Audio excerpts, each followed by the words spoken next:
जल के गुणों की हमने चर्चा की कि जल किस तरह से हमारे जीवन के लिए लाभकारी हो सकता है। इसी श्रृंखला में जल के अलावा भी हम दैनिक जीवन में बहुत सारी तरह की चीज़ों का हम सेवन करते हैं। विशेष करके यदि तरल चीज़ की बात करें तो हम दूध विशेष करके सेवन करते हैं।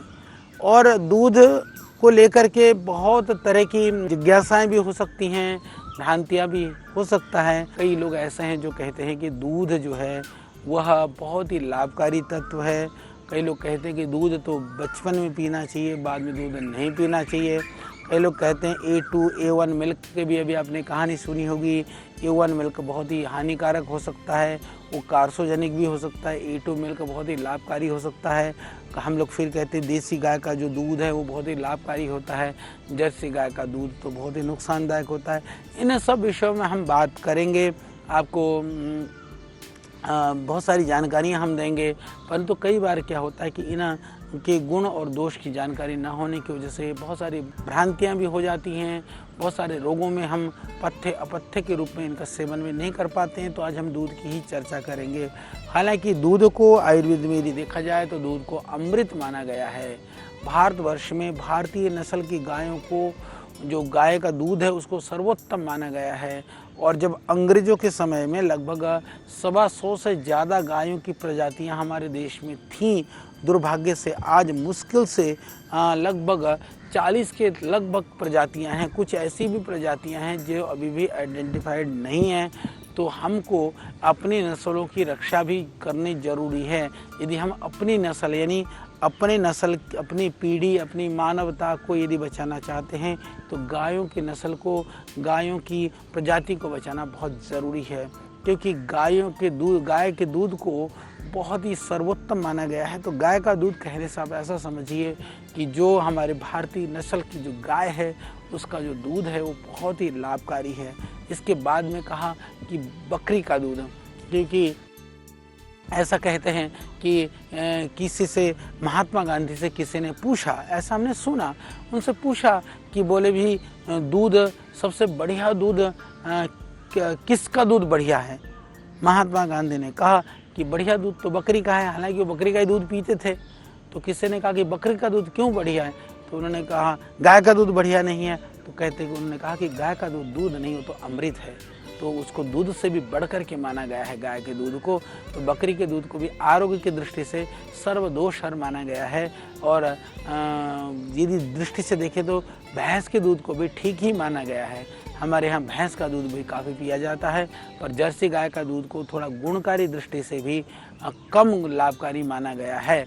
परंतु ऊँटनी का दूध भी बहुत ही लाभकारी माना गया है। और अभी हमने कुछ दिन पहले ऊँटनी के दूध का भी सेवन करके देखा था कि लगता कैसा है।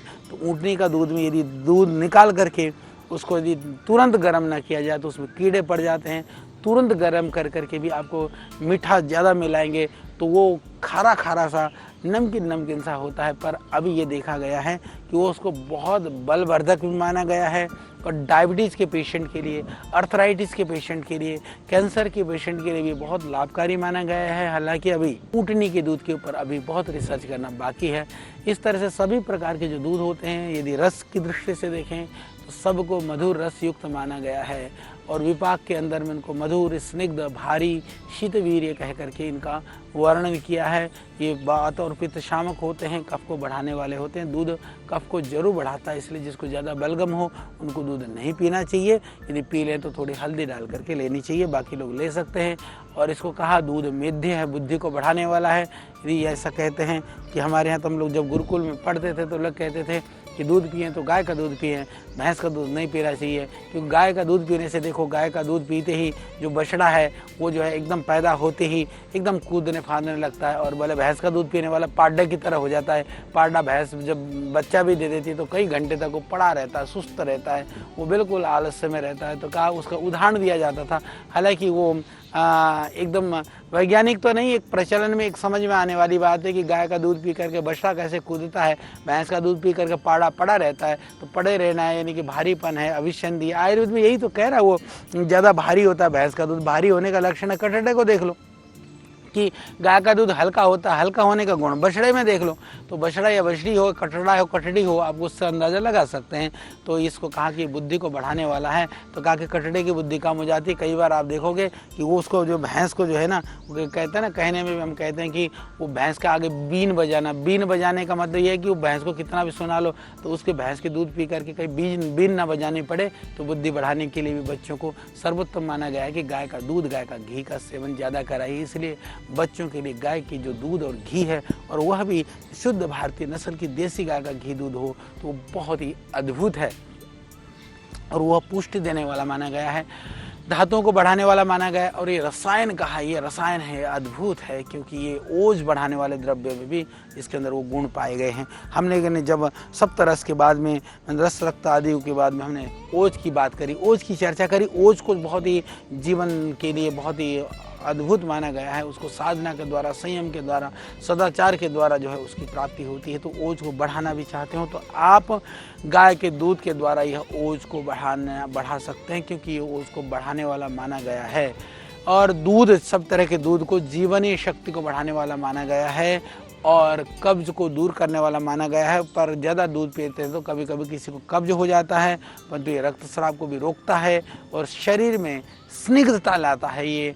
और ये दूध को गर्भ स्थापना में सहायक माना गया है और घाव को भरने में, दूध घाव को भरता है पर पश को बढ़ाता है। जिसको ज़्यादा मवाद हो, पस हो, फोड़े फुंसियाँ हो, उसको थोड़ा सा दूध कम पीना चाहिए, पर घाव को भरने वाला है, रंग को निखारने वाला है, ग्लो चाहिए, कांति चाहिए, स्किन में तेज चाहिए। दूध पीना कि दूध, मैंने तो ऐसा देखा कि लोग दूध से, कई लोग ऐसे हैं कि दूध तो हम नहीं पीते जी।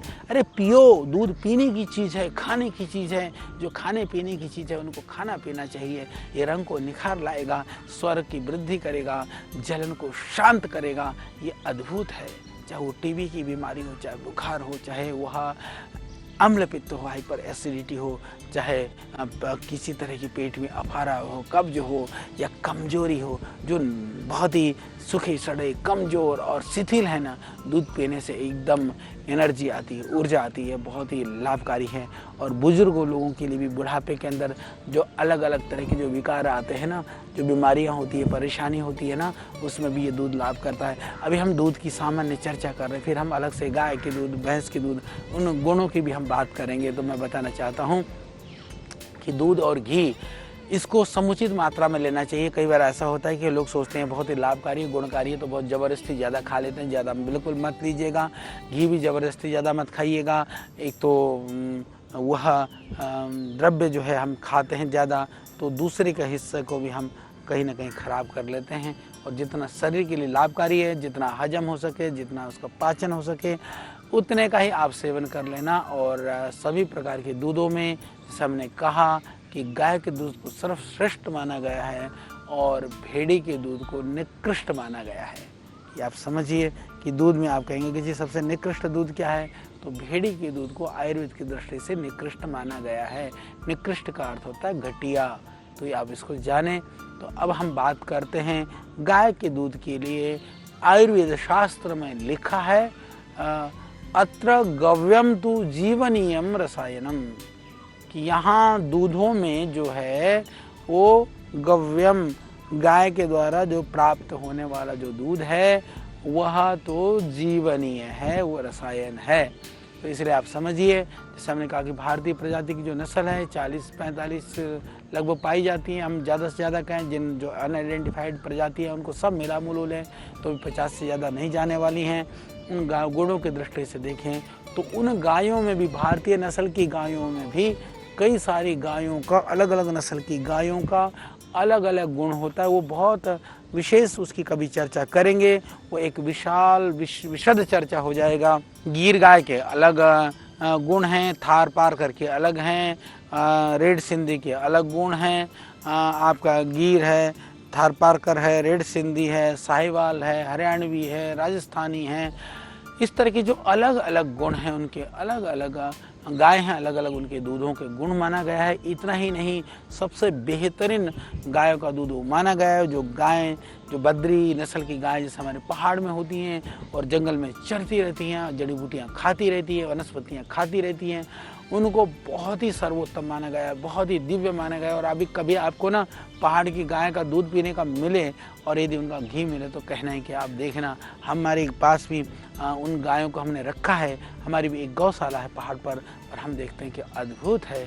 दुनिया में यदि सबसे सर्वोत्तम यदि कोई दूध है तो वह पहाड़ की जो बद्री गाय हैं, छोटी गाय हैं, जो बकरी की तरह से है। हमने देखा कि हरियाणा में तो जखराना एक एरिया है, हरियाणा और राजस्थान बॉर्डर पे, वहाँ तो बकरियाँ भी 4-4, 5-5 किलो दूध देती हैं। इतनी बड़ी बड़ी बकरियाँ होती हैं। और जखराना पूरी दुनिया में बकरी के लिए, बकरी के जो नस्ल के लिए फेमस है। तो ऐसे ही हमारे यहाँ तो जो हमारी गाय होती है पहाड़ की, वो गाय भी आधा किलो दूध देती है, कुछ तो 250 ग्राम भी दे देती हैं, पर वो बहुत ही सर्वोत्तम होता है क्योंकि जड़ी बूटियाँ खाती हैं, वनस्पतियाँ खाती हैं, खा करके वो दूध देती हैं।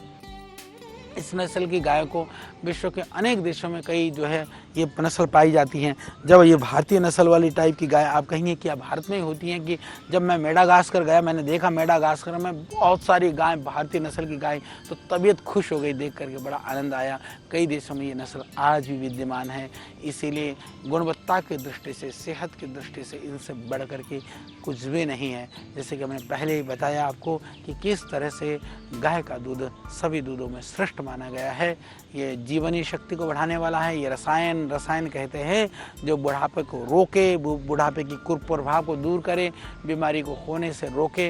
ये कहा कि और हमारे जो स्रोतस हैं, शरीर के जो रुकावट जो लाने वाले तत्व हैं, उनको रोकने का काम ये करता है, यानी कि रुकावट नहीं आने देता। इसलिए इसको हम अनभिसंधि कहते हैं आयुर्वेद के अंदर।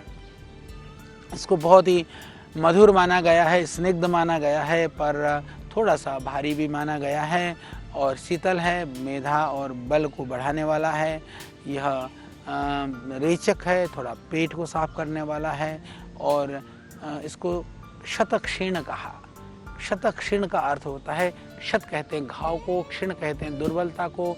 जो घाव आदि के द्वारा, किसी बीमारी आदि के द्वारा जो दुर्बल हो गए हों, जो कमज़ोर हो गए हों, ऐसे रोगी के लिए ये बहुत ही हितकारी है। और ये जब आप थक गए हों, चक्कर आ रहा हो, और आप किसी तरह से बहुत चेहरे पर कांति की हीनता हो गई हो, खांसी हो रही हो, और बहुत ज़्यादा प्यास लग रही हो, पुराना बुखार हो, पेशाब की बार बार करना पड़ता हो, उसमें परेशानी हो, तो आयुर्वेद ने कहा कि ये गाय का दूध बहुत ही अद्भुत है। कहा रक्त पित्त हो, शरीर में कहीं जगह से रक्त का स्राव होता हो, और वायु और पित्त दोष का शमन करने वाला माना गया हो। और ध्यान रख लेना कि भारतीय नस्ल की गाय के रंग के हिसाब से भी बहुत सारे दूधों में, गुणों में अंतर हो जाता है। हम कहते हैं ये कृष्ण गाय का दूध है, ये कपिला गाय का दूध है। कपिला गाय को अद्भुत माना गया है। इसमें अभी बहुत काम करने की आवश्यकता है, बहुत अनुसंधान करने की आवश्यकता है। ये वास्तव में ये दूध नहीं है, ये अमृत है, ये औषधि है। तो ये अब इसमें बहुत काम होना बाकी है। फिर भी आप समझिए, जितना आयुर्वेद में लिखा है, शास्त्रों में लिखा है, जितना वर्णन किया है, उसके आधार पर मैं आपको ये ज़रूर कह सकता हूँ कि गाय का दूध जो है वो रसायन है, वो दोषों को दूर करता है। और ध्यान रखिए कि जो बहुत वृद्ध गाय होती है उसको आप नई नहीं कराना चाहिए। आयुर्वेद की दृष्टि से ये कहा गया, कई बार हम लोग लालच में आकर के जो बूढ़ी गाय होती है उसको भी नई कराते हैं, उससे भी बच्चा जनने का प्रयास करते हैं। तो यह जो है ये थोड़ा सा इससे हमको रुकना चाहिए। हमारे यहाँ आज गोधन जो है बहुत बर्बाद हो रहा है। पहले बैलों का काम खेत जोतने के लिए होता था, बैलगाड़ी के लिए होता था। जब से ट्रैक्टर आया है, जब से दूसरे संसाधन हुए हैं, उससे जो खेती है वो एक तरह से पराश्रित तो हो गया, परंतु वो गोधन आज बर्बाद हो रही है। तो उन वैष्णों के लिए हमको ध्यान रखना, कुछ उपाय करना जरूरी है। हम भी कुछ उपाय कर रहे हैं, अब भी इसके लिए प्रयास करिए। सरकार भी समवेत प्रयास होनी चाहिए। मैं समझता हूँ कि ये तब हो सकता है जब गाय को अभयारण्य बना दिया जाए, गो चरण अभयारण्य बना देते हैं तो ये हो सकता है। नहीं तो जो सड़कों पर विचरती हुई जो गौ माता को देखते हैं तो हमको भी बहुत ही पीड़ा होती है। तो मैं बात कर रहा था कि गाय का जो दूध है वो बहुत ही लाभकारी है। रंगों के हिसाब से काली गाय के दूध को जो है वात दोष को दूर करने वाला कहा है और अधिक गुणकारी माना गया है। और पीली गाय के दूध को भी पित्त और वात को दूर करने वाला माना गया है। इस तरह से गाय के रंग के हिसाब से, नस्ल के हिसाब से, एरिया के हिसाब से, उसके आहार के हिसाब से, उसके आयु के हिसाब से भी दूध का प्रभाव होता है। तो जो रोगी हैं, जो गाय ऐसी जो जिनको बीमारियां हैं, उनका दूध थोड़ा नहीं पीना चाहिए। जो बहुत बूढ़ी गाय हैं उनके भी दूध के लिए आयुर्वेद में बचने के लिए कहा गया है। और आज मैं आपको बताना चाहता हूँ, एक वीगन कर करके एक नई वैरायटी पैदा हो रही है। वो दूध नहीं पीती है, दूध से बनी हुई चीज़ नहीं लेती है, भारत में बहुत पैदा हो रहा है। मैं उनसे निवेदन करना चाहता हूँ, जो हैप्पी काउ है, जो प्रसन्न गाय हैं, जो बछड़े का दूध, बछड़े को पूरी दूध दे करके दूध निकालना चाहिए। कई लोग क्या करते हैं, बछड़े को बिल्कुल ही दूध नहीं देते हैं, बछड़ियों को दूध नहीं देते हैं, सारा गाय का दूध निकाल लेते हैं। मैं किसान भाइयों से भी निवेदन करूँगा, जो जिसके हिस्से का है उसको जरूर दे दीजिए। वो देने के बाद में जो दूध निकलता है तो फिर आपको वीगन बनने की ज़रूरत नहीं है, उस दूध का आप सेवन कर सकते हैं। क्योंकि जो गाय होती है ना, या भैंस होती है जिसका बहुत ज़्यादा दूध होता है, उसको दूध को यदि आप नहीं निकालेंगे वो बेचैन हो जाती है, परेशान हो जाती है, वो दूध को रोक नहीं पाती है, वो ऐसी स्थिति हो जाती है। इसीलिए दूध निकालना ज़रूरी होता है, परंतु जो बछड़े या बछिया के हिस्से का दूध हमको नहीं पीना चाहिए। हम इस गाय के दूध की बात कर रहे थे, मैं अब बात करूंगा आपके लिए भैंस के दूध के संदर्भ में। जो भैंस का जो दूध होता है वो गाय के दूध की अपेक्षा उसको ज़्यादा शीतल और स्निग्ध चिकना भी माना गया है, क्योंकि भैंस के दूध में फैट ज़्यादा होता है। आप सब जानते हैं गाय के दूध में फैट कम होता है, और ये बहुत ही भारी भी होता है। ये वायु को देने वाला होता है, स्रोतों में कई बार ये रुकावट पैदा करता है, इसलिए मोटापा को बढ़ाने वाला माना गया है। और ये भूख को थोड़ा कभी कभी कम करता है, ये थोड़ी सी शीतलता भारीपन को भी लाता है। और भैंस के दूध का एक गुण माना गया है कि जिसको नींद नहीं आती है, भैंस के दूध को पियो, नींद आएगी। इसका मतलब ये है कि वो आलस्य को भी देता है। और भैंस के दूध को नींद लाने के लिए सच में आयुर्वेद में बहुत अच्छी दवाई मानी गई है। तो इसीलिए गाय के दूध की अपेक्षा गाय के घी के या दूध की अपेक्षा इसमें फैट ज़्यादा होता है, जैसे मैंने आपको बताया। और गाय के जो फैट कम होने पर भी जो उसका जो गाय का जो घी है वो तो ज़्यादा लाभकारी माना गया है। इस तरह से जो भैंस है, भैंस हमको जब एकदम जैसे कहते हैं ना, मोटापा को भी बढ़ाएगा, मस्ती को बढ़ाएगा, सुस्ती को बढ़ाएगा, नींद को लाएगा, तो आप ऐसी स्थिति के लिए भैंस का दूध जरूर पीजिएगा। अब हम थोड़ी सी चर्चा करेंगे बकरी के दूध के विषय में। बकरी का दूध जो है गाय और भैंस के दूध की अपेक्षा पिया कम जाता है, मिलता कम है। जैसे मैंने बताया कि कुछ कुछ एरिया में आजकल तो बहुत सारे जो गोट फार्म, बकरी फार्म है वो बनाया जा रहा है, बना भी रहे हैं लोग, पर ये पचने में हल्का होता है। रोगियों के लिए, शिशुओं के लिए, पीछे जब कई तरह की जब बीमारियां फैली, चिकनगुनिया, डेंगू वगैरह फैला, तो लोगों ने कहा कि इसके लिए गाय का बकरी का दूध बहुत लाभकारी है। तो औषधीय रूप में कई बार बकरी के दूध हम ढूंढते रहते हैं, यदि हो सके तो बकरी का दूध पी सकते हैं। हालांकि थोड़ा कसैलापन लिया हुआ होता है बकरी का दूध, हमने पी करके देखा है, कई बार पिया है हमने। तो गुणों को जानने के लिए भी बहुत सारे तरह के एक्सपेरिमेंट्स किए हैं, कभी कभी अच्छे भी किए, कभी कभी हानिकारक भी किया है। पर आपको एक्सपेरिमेंट करने की ज़रूरत नहीं है, आप हमको सुनिए, जो हम बता रहे हैं उसको करिए, तो निश्चित रूप से आपको उसका लाभ मिलेगा। तो इसको शीतल कहा है, लघु कहा। लघु का मतलब होता है जो पचने में हल्का होता है, उसको लघु कहते हैं हम। और जो ग्राही है, शरीर के लिए लाभकारी है, ऐसा होता है। और बकरी के दूध को बहुत सारे रोगों में लाभकारी माना गया है, विशेष करके टीबी के बीमारी के लिए, बुखार के लिए, श्वास के रोगियों के लिए, जिनको रक्तपित्त होता है, रक्त का स्राव होता है, खांसी होती है, जैसे किसी भी तरह का शरीर के अंदर विषैला प्रभाव होता है, उसको ख़त्म करने के लिए बहुत ही लाभकारी माना गया है बकरी के दूध को। दूध के संपूर्ण दूध को, जितने भी तरह के दूधों की हमने बात की, कहा कि दूध को बिना जल डाले जितना पकाया जाता है उतना अधिक भारी हो जाता है, उतना अधिक उसका फैट बढ़ने लगता है। इसलिए थोड़ा पानी डाल करके उबालने का भी विधान है, उससे दूध हल्का हो जाता है। और दूध में पानी उबालते समय थोड़ी सी पिपली, सौंठ आदि डाल करके लेते हैं, तो इससे कफ के लिए लाभकारी हो जाता है, उससे शरीर के जो टॉक्सिक हैं वो निकल जाते हैं। इसीलिए कहा प्राय जो कच्चा दूध है, कच्चा दूध के लिए कहा कि वह भारी हो जाता है और वो कई बार नुकसान भी करता है। गाढ़ा दूध जो है वह लाभकारी हो जाता है। परंतु गाय का दूध, धारोष्ण दूध, यानी कि धारोष्ण उसको कहा जाता है कि जब दूध निकल रहा हो, निकलते निकलते आप तत्काल जब उसके निकला हुआ धारोष्ण, यानी कि जब निकलते हुए की जो गर्माहट होती है, दूध थोड़ा सा गर्म होता है, जब दूध थन में से निकलता है, उसके गर्माहट रहते रहते यदि आप पी लेते हैं तो कहा कि वो बहुत ही अद्भुत होता है। और गांव में हमारी भी आदत थी, हमारी भी बचपन में आदत थी, जब भैंस या गाय का दूध निकल रहा होता था हम जा कर के थन के नीचे बैठ जाते थे। जब थन में से दूध निकल रहा होता था तो एक थन की धार हमारे मुंह पे भी कर देते थे हमारे पिताजी, हमारे चाचा जी जब दूध निकालते थे। गाँव में देखा हमने अभी भी, और कई लोग अभी भी जब दूध निकल रहा होता है गरम गरम दूध पी लेते हैं। उसको बहुत ही बेहतरीन माना गया है। पर ध्यान रखिए, यदि दूध निकलने के बाद रखा गया ठंडा हो गया तो अलग तरह के उसमें बैक्टीरिया पैदा हो जाते हैं। उसको बिल्कुल नहीं पीना चाहिए, वो नुकसान करता है। इसलिए धारोष्ण दूध ही, कच्चा दूध पीना चाहिए, अन्यथा उसको गर्म करके ही लेना चाहिए। तो इसीलिए उसको जो है, जो दूध है उसको उबाल करके ठंडा किया हुआ पीना अच्छा माना गया है। आजकल तो तुरंत निकला हुआ दूध तो मुश्किल है, तो उबले हुए दूध का ही सेवन अच्छा माना जाएगा। और आयुर्वेद की दृष्टि से बहुत जो पुराना दूध है, बासी दूध है, उसका सेवन निषेध किया गया है। ये ध्यान रख लीजिएगा, क्योंकि उसको हानिकारक माना गया है। दूध जितना ताज़ा है उतना वो बढ़िया होता है। और दूध जो है थोड़ा पचने में थोड़ा सा ऐसा माना गया है, सायंकाल थोड़ा अपेक्षा दिन में थोड़ा भारी होता है। और अन्न का सेवन जो ज़्यादा करते हैं उन लोगों को जो है वो थोड़ा सा ऐसा माना गया कि रात को दूध पीना चाहिए। और विधेय के समानार्थ दूध सोने से पहले जो अन्न की जो विधेय है, यानी कि जो उसका विदाह, उसकी जो जलन होती है, उसको थोड़ा समन के लिए भी दूध को लाभकारी माना गया है।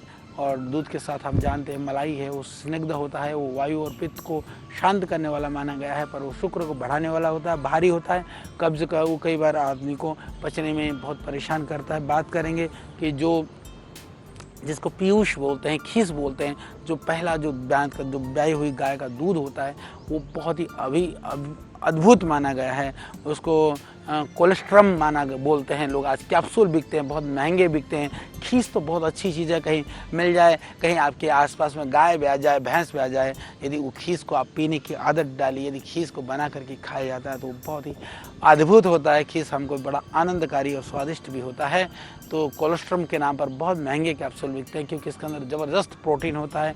कहा कि उसके अंदर बहुत न्यूट्रिएंट्स होते हैं, बहुत उसके अंदर विविध तरह के एंटीऑक्सीडेंट्स होते हैं और बॉडी के रेजिस्टेंस पावर को बढ़ाने के लिए अद्भुत द्रव्य माना गया है। जैसे कि दूध पहले ब्याया हुआ जो होता है ना, माँ का दूध भी यदि स्तन से निकलता है तो कहते हैं बच्चे के लिए बहुत ही लाभकारी होता है। जो बच्चा पहला स्तन से निकला हुआ जो गाढ़ा दूध और पीता है तो वो कहते हैं कि बहुत सारे रोगों से बच जाता है, बहुत सारी बीमारियों से बचता है। ऐसे ही जो पहला बच्चा पैदा होते ही जो गाय का पहला दूध निकला हुआ यदि आप पीते हैं तो आप विविध तरह के रोगों से, बीमारियों से बच सकते हैं। इतना ज़बरदस्त इसकी जो है प्रशंसा की गई है। इसी तरह से हम खोया वगैरह पीते हैं, छेना पीते हैं, बलकारक माना गया है। खोया को थोड़ा भारी कहा है आयुर्वेद के अंदर, छेना को थोड़ा हल्का कहा है, और छेना का जो पानी है उसको बलकारक कहा गया है।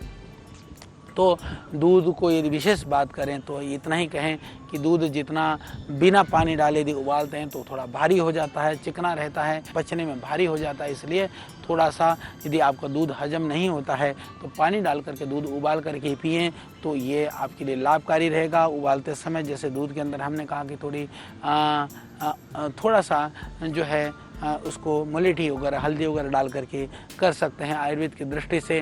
जैसे प्रातःकाल जल का सेवन कहा, भोजन के बाद जैसे मैंने कहा तक्र का सेवन कहा, तो रात्रि के सोने से पहले दूध का सेवन कहा, उसको कहा वो निरोगी रहता है।